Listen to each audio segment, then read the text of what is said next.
Oi galera, sejam bem-vindos a mais um vídeo aqui do canal. Eu sou Rayane Rocha e no Universo Revelado de hoje iremos conhecer a curiosa história de Amanda America Dixon, a escrava nascida em uma plantação que se tornou uma das mulheres mais ricas e respeitadas dos Estados Unidos após herdar uma grande fortuna.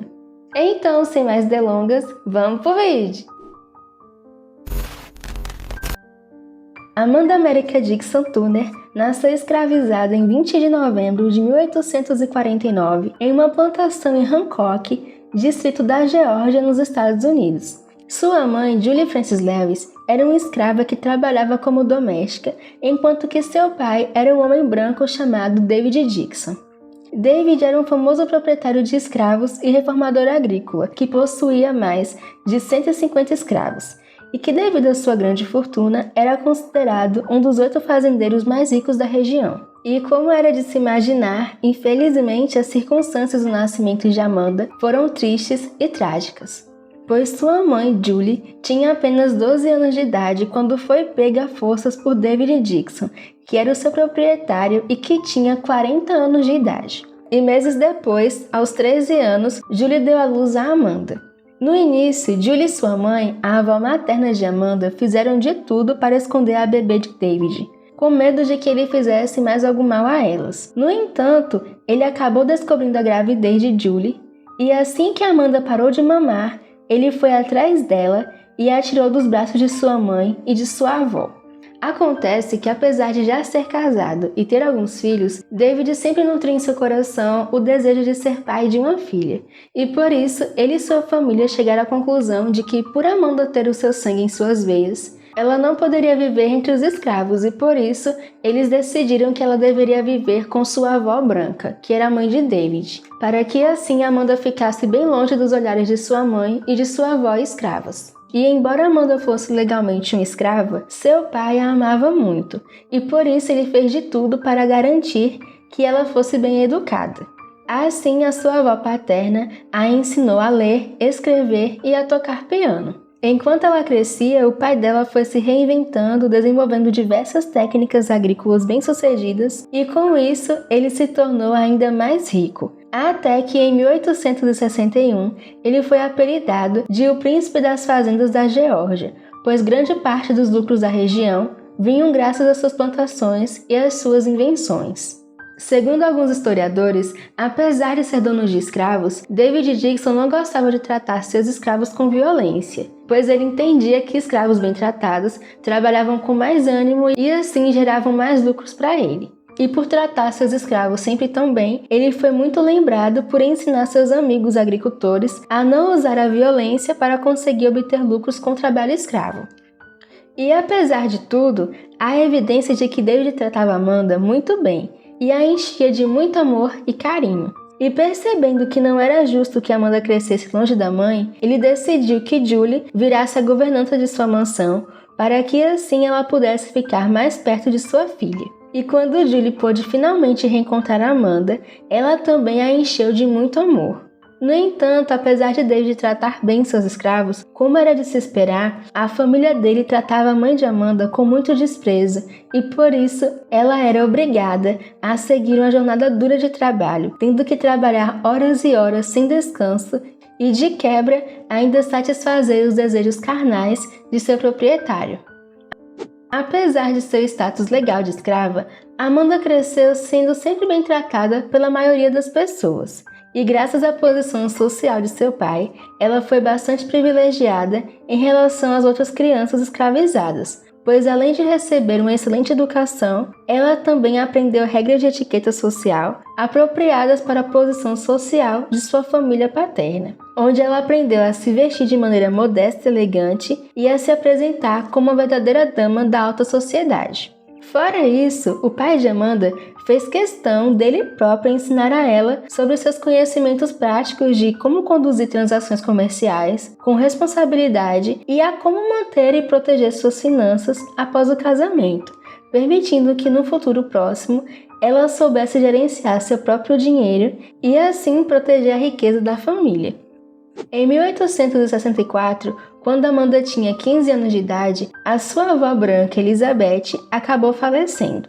Amanda e ela tinham um relacionamento muito bom e as duas passavam horas e horas conversando no quarto enquanto Elizabeth descansava. Porém, apesar de todo o carinho, legalmente Amanda continuava a ser considerada e mantida como escrava de sua avó por todo esse tempo. Acontece que Elizabeth sentia profundamente o desejo de dar a carta de alforria à sua neta. No entanto, ela jamais poderia fazer isso, porque desde o ano de 1801, o governo da Geórgia havia proibido de que proprietários de escravos dessem a liberdade a eles de maneira independente.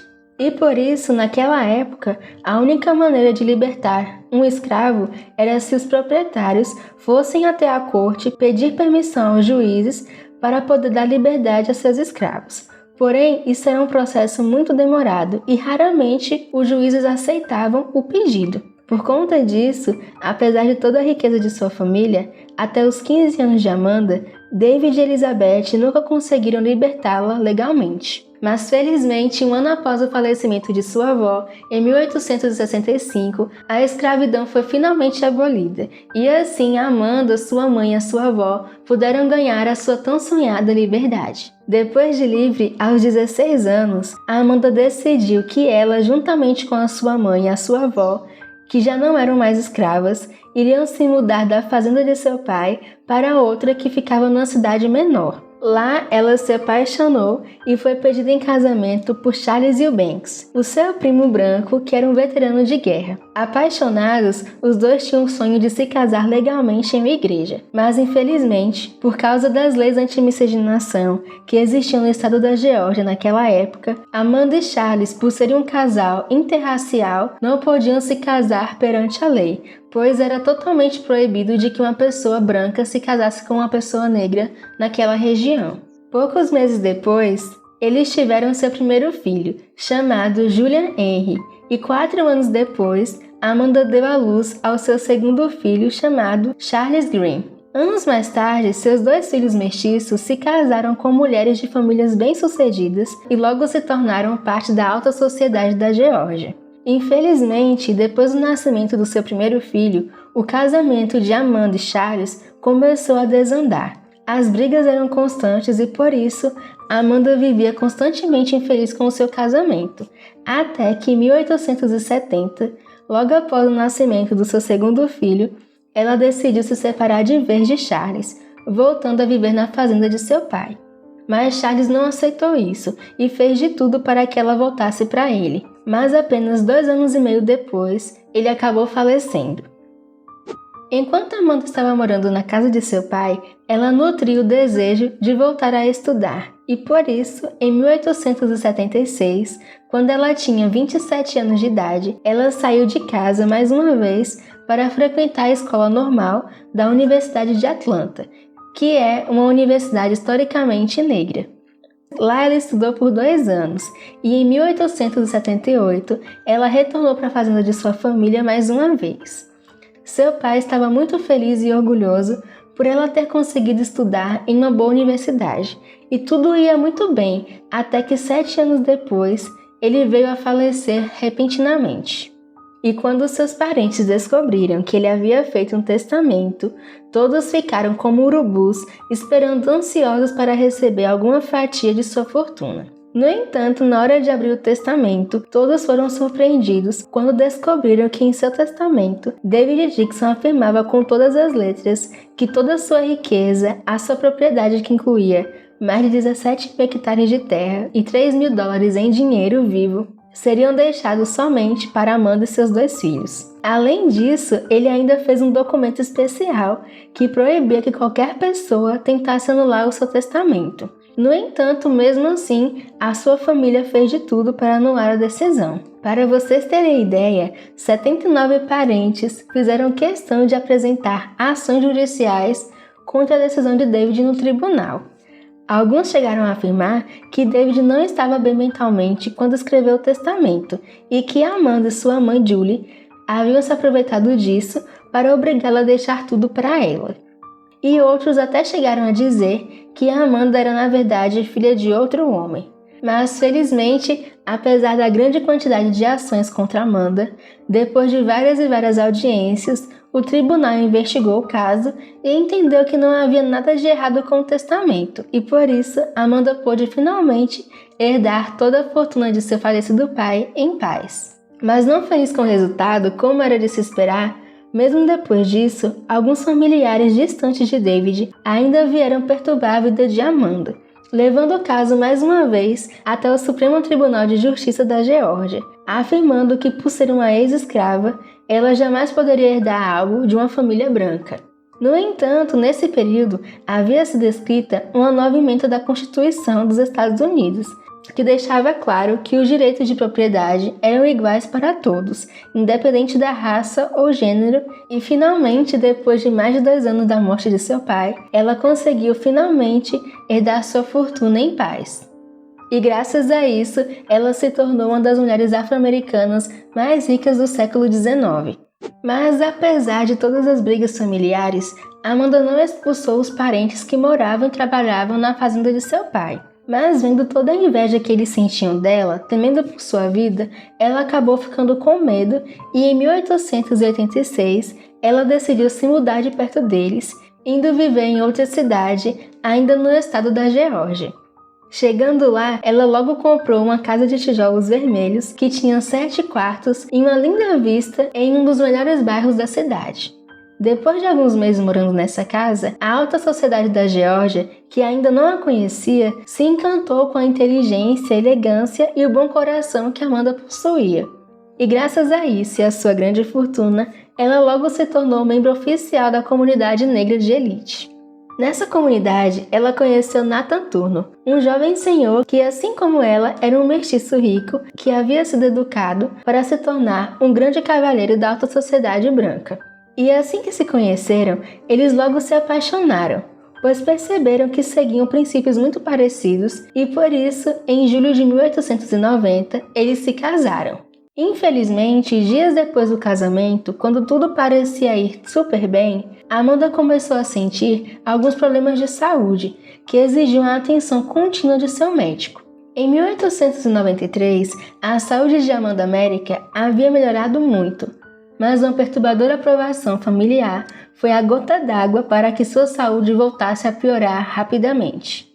Acontece que seu filho mais novo, Charles Dixon, de 23 anos, casado com Kate Rosen, se apaixonou pela sua meia-irmã, Manny Turner, a filha de Nathan, o seu padrasto, que tinha apenas 14 anos.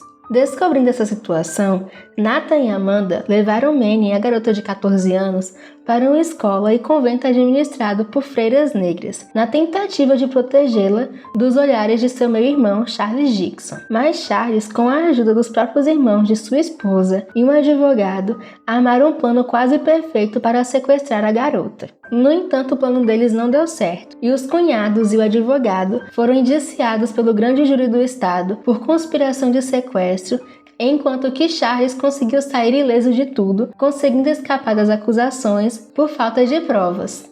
Durante toda essa loucura, Nathan e Amanda passaram mais de 1 mês e meio na cidade do convento resolvendo as coisas. E quando eles puderam voltar para casa, eles compraram 2 passagens de primeira classe no trem que iria para a sua cidade.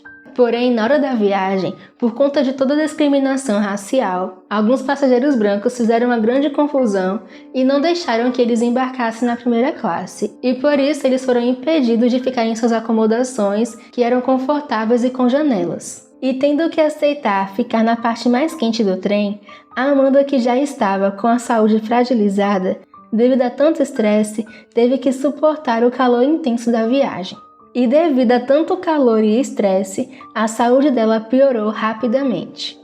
Quando chegaram em casa, ela foi logo atendida por seu médico, que descobriu que ela estava sofrendo de neurastemia, uma doença que, segundo os médicos do século XIX, causava um cansaço crônico, acompanhado de fortes dores de cabeça, depressão, insônia e palpitações no coração. Infelizmente, 2 dias depois do diagnóstico, em 11 de junho de 1893, Amanda acabou falecendo com apenas 43 anos de idade. Amanda faleceu apenas 11 meses depois de seu casamento com Nathan, sem deixar testamento, o que resultou em uma batalha legal pela posse de sua riqueza. Sua mãe, Julie Francis, que ainda estava viva, e seu segundo marido pediram em tribunal para serem administradores temporários de sua propriedade. No entanto, eles pensaram bem e viram que o processo ia ser muito cansativo e decidiram resolver isso fora dos tribunais, de maneira amigável com Charles Dixon, o filho mais novo de Amanda. Por fim, o seu funeral aconteceu na Igreja Metodista da Trindade e ela foi enterrada usando um vestido de noiva feito em seda em um caixão metálico que foi forrado com tecido de pelúcia cor-de-rosa, pois essa era a cor favorita dela. E apenas 9 meses depois de sua morte, Nathan Turner, o viúvo, se casou mais uma vez, agora com a filha de uma senadora eleita da era da reconstrução do estado da Louisiana. E 1 ano e meio depois, ele se tornou o pai de Jean Turner, que anos mais tarde se tornou um famoso escritor renascentista do Harlem, conhecido por ser um grande centro cultural e comercial dos afro-americanos. E devido a toda essa história e a sua generosidade, Amanda Dixon ficou tão conhecida que em 1995 a sua vida foi contada em um livro chamado Mulher de Cor, Filha do Privilégio, escrito por Quentin Anderson Leslie. E anos mais tarde, já em 2000, a sua vida virou um filme chamado A House Divided, estrelado por Jennifer Beals. Bom, gente, esse foi o nosso vídeo de hoje. Se você chegou até aqui, não esqueça de deixar aquele like e se inscrever aqui no canal para conhecer outras histórias como essa. Muito obrigada pela companhia e até o próximo vídeo. Tchau!